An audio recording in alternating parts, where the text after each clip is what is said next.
इन्होंने मणिपुर में हिंदुस्तान की हत्या की है। एक अभद्र यहाँ पर लक्षण के दर्शन दिए। फ्लाइंग किस करते हैं? He has blown what is colloquially called a chumma. Welcome to another video of Sarva Satya. मेरा नाम है सर्वजीत और मैं जो कहूँगा सत्य कहूँगा, सत्य के सिवा कुछ नहीं कहूँगा। शुरुआत करते हैं इस हफ्ते के सबसे हॉट टॉपिक से, किस्सा। नो ट्रस्ट मोशन के दौरान राहुल गांधी संसद में जमकर बोले and he raised some serious questions about Manipur. इन्होंने मणिपुर में हिंदुस्तान की हत्या की है, सिर्फ मणिपुर की नहीं, हिंदुस्तान की हत्या की है। इनकी राजनीति ने मणिपुर को नहीं, हिंदुस्तान को मणिपुर में मारा है। लेकिन रूलिंग पार्टी ने सिर्फ ये देखा। It is only a misogynistic man who can give a flying kiss to a parliament with seats female members of parliament. उन्होंने आगे मीडिया को ये बताया। ये नहीं पता था कि गांधी खानदान के संस्कार में भी एक संस्कार ये है, मिसोजिनी और महिलाओं के साथ अभद्र व्यवहार। फ्लाइंग किस करते हैं? क्या हो गया राहुल गांधी को? और पूरा गोदी मीडिया ये करने लगा। अर्नब ने तो लिटरली फ्लाइंग किस की पूरी परिभाषा बता दी। He has blown what is colloquially called a chumma. He has put his hands together like this. And he's actually done this, viewers. He has brought it to his lips. And then he started throwing a gesture of a flying kiss in parliament. गुल्लू थोड़ा decently बोला। 9 अगस्त 2023 को सदन में राहुल गांधी पर flying kiss देने का बड़ा गंभीर आरोप लगा। तो कचरा कुमार कैसे पीछे रह जाती कि राहुल गांधी ने अपना भाषण खत्म करने के बाद संसद में फ्लाइंग किस दिया, यानी सब के सब मालिक का इशारा पाते ही टूट पड़े। ये वो वीडियो है जिसके ऊपर सारा बवाल खड़ा हुआ या जानबूझकर खड़ा किया गया। ये बात मैं इसलिए कह रहा हूं क्योंकि अभी तक ये क्लियर नहीं हो पाया है कि राहुल गांधी ने सच में फ्लाइंग किस की थी या वो कुछ और इशारा था।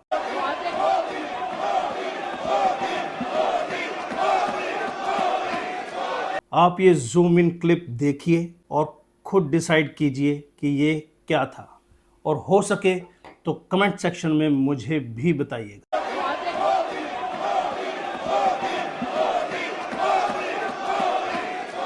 और इसके बाद बारी आई अपने मोदी जी की। पूरा देश इंतजार कर रहा था कि मोदी जी आज तो मणिपुर पर कुछ संजीदा बोलेंगे, लेकिन मोदी जी तो किसी और ही मूड में आए थे। सूरज जी जरा जोर से हंस लीजिए। रिकॉर्ड 2 घंटा 12 मिनट बोले, लेकिन मणिपुर पर सिर्फ 2 मिनट, और वो भी 1 घंटे 32 मिनट के बाद, जब विपक्ष वॉकआउट करने लगा।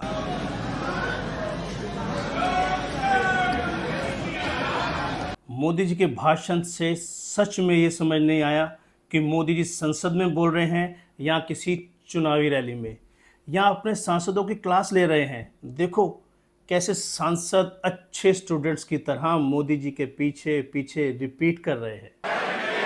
ये डबल डिजिट महंगाई की, ये डबल डिजिट महंगाई की, ये पॉलिसी पैरालिसिस की, ये पॉलिसी पैरालिसिस की, ये अस्थिरता की, ये अस्थिरता की, ये करप्शन की, ये करप्शन की। ट्रस्ट मी, मोदी जी के भाषण में कुछ भी नया नहीं था। वही नेहरू, वही इंदिरा, वही परिवारवाद, मतलब सब कुछ वही पुराना।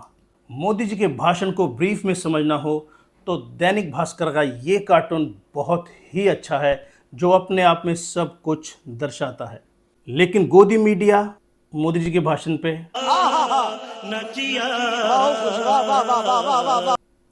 सभी एंकर्स तो जैसे पलकें बिछाए इंतजार कर रहे थे इस मोमेंट्स का कि कब मोदी जी अपना भाषण खत्म करें और वो अपनी अपनी वफादारी साबित कर सकें।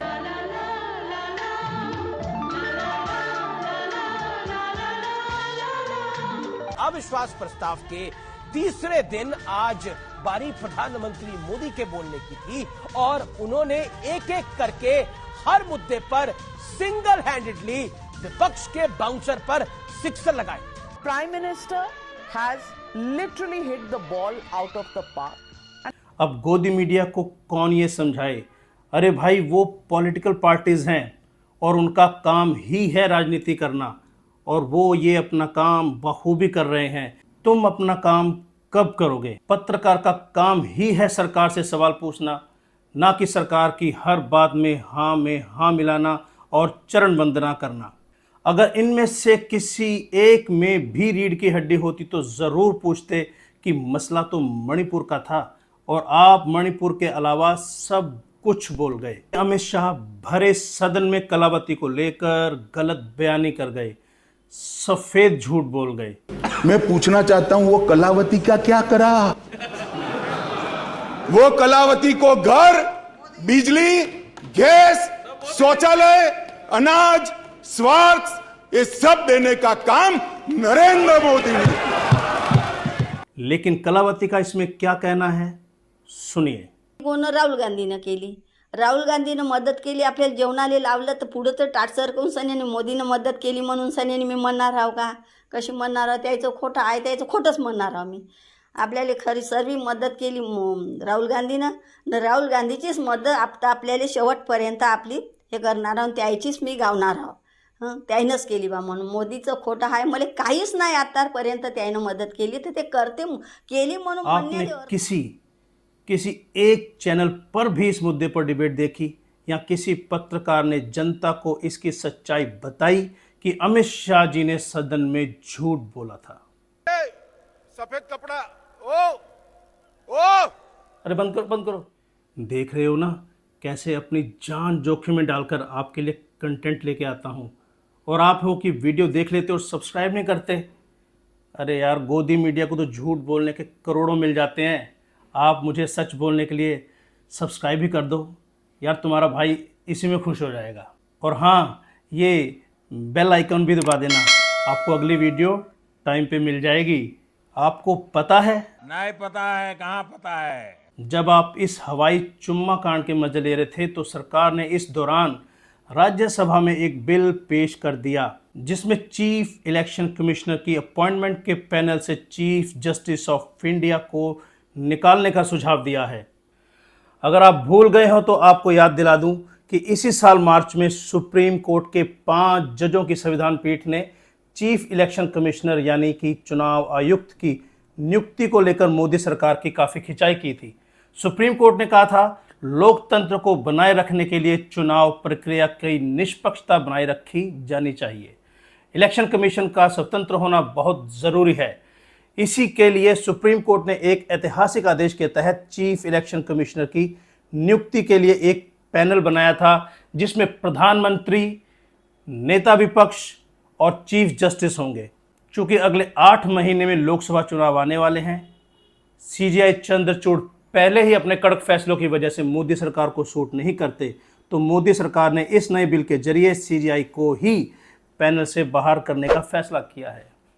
ये सही है, सुप्रीम कोर्ट ने कहा है कि सिलेक्शन प्रोसेस में कमियों को निकालो।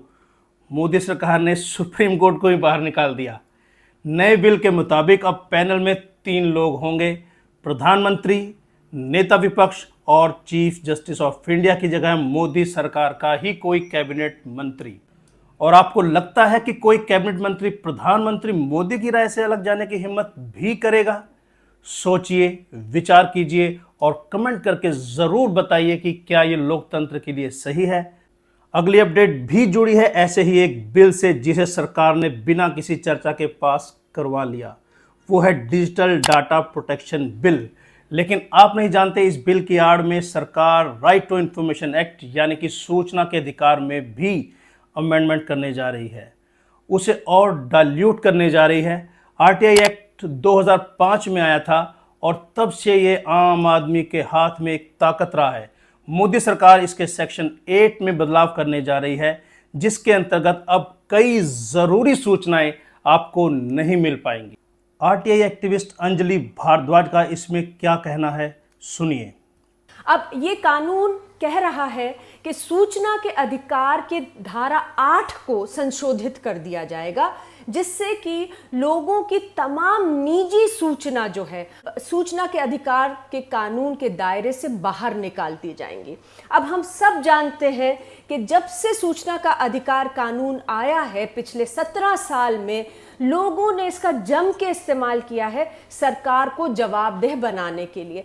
आप ये सोचिए कि तमाम पब्लिक सेक्टर बैंक जो हैं ये बड़े बड़े लोन देते हैं पूंजीपतियों को, और वो लोन माफ कर दिए जाते हैं, पूंजीपति फरार हो जाते हैं, विलफुल डिफॉल्टर्स। क्या लोगों को जानने का हक नहीं है कि इन लोगों के नाम क्या हैं, ये कौन लोग हैं जो हमारा पैसा लेके फरार हो रहे हैं? इसी तरह से लोकतंत्र में बहुत ज़रूरी है कि वोटर लिस्ट लोगों के साथ मुहैया कराई जाए, तभी तो हम उसके ऊपर मॉनिटरिंग कर सकते हैं और लोग उस लिस्ट को चेक करके इंश्योर कर सकते हैं कि लिस्ट में कोई गलत डिलीशंस या एडिशंस नहीं हुई, और इलेक्टोरल फ्रॉड को बंद कर सकते हैं। क्या ये सूचना हमारे पास नहीं होनी चाहिए?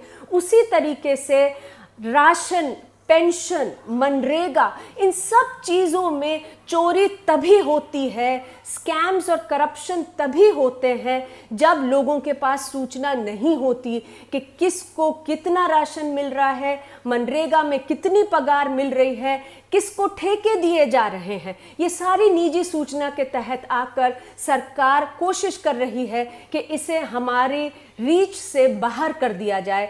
ये खबर आम जनता के हिसाब से बहुत चिंताजनक है, और ये मीडिया का फर्ज बनता है कि इस पर अपने दर्शकों को जागरूक करे, सरकार से सवाल करे, इस पर डिटेल में डिबेट करे। लेकिन हो क्या रहा है?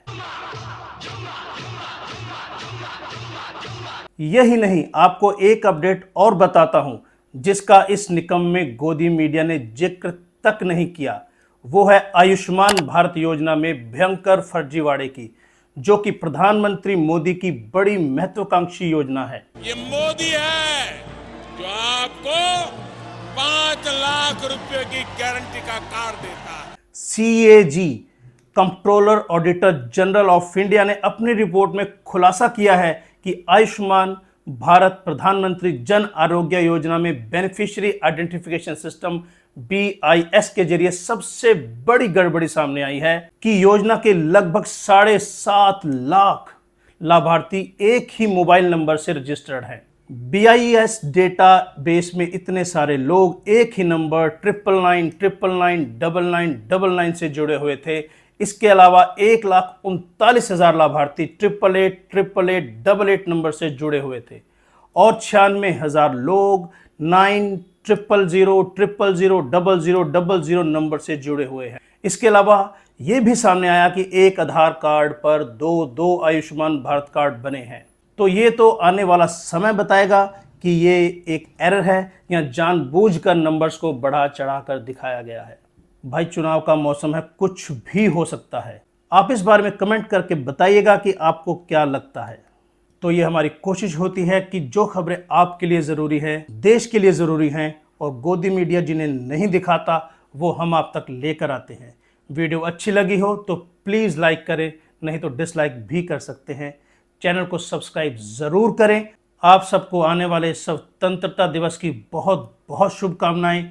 इस आज़ादी दिवस पर उम्मीद करता हूं कि आप हिंदू मुस्लिम वाली जहरीली नफरत से आज़ादी पाएं और आपसी भाईचारे को कायम रखें। तभी देश मजबूत बनेगा, देश आगे बढ़ेगा। जय हिंद, वंदे मातरम, भारत माता की जय।